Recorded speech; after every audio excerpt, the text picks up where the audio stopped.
Oba otandika okukola olina okusalawo either onoonya ssente oba onoonya mugagga. Omuntu yenna asobola okufuna ssente. Bano abaana bawulira nti akubye eddiiro oyo aba afunye ssente aba tafunye bugagga. Waliwo wakati w'enjawulo wa ssente n'obugagga. Obugagga butambula n'ebintu bingi.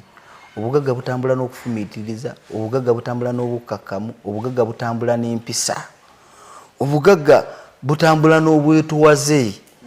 Kati abantu abasiga ero ojja basanga era mwegayirire nnyo Katonda nga wooba omusaba. Omusaba obugagga tomusaba ssente. Ssente zireeta amalala. Ssente zireeta buli wolawo omuntu nga yeekuliza nnyo ku banne baawangaaliramu. Manya kibayita okujooga ebyo. Manya oyo ayina ssente talina ki? Talina kuba obugagga bakola bukole. Ate obwavu kintu kibi. Ffenna tumanyi ssente banoonya nnoonya. Tewali muntu asobola kuyita mu ttanuulu kufuna ssente na bugagga ate n'azikanyuga n'omulaba nga atandise. Ekyo tekiba kya bugagga.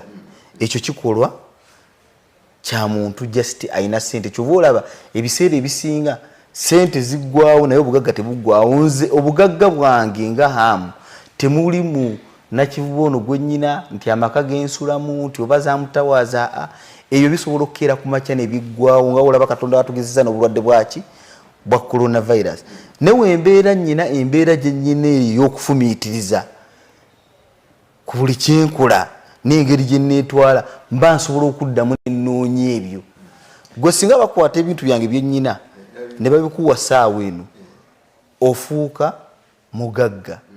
Hamu ayawuka nnyo n'ebyomuyita ebyobugagga by'ayina. Hamu mulala n'ebyobugagga biki n'ebya ssente bikola ssente birala. Era bwe mbikwata ne mbikuwa olugwa baafuuse ki?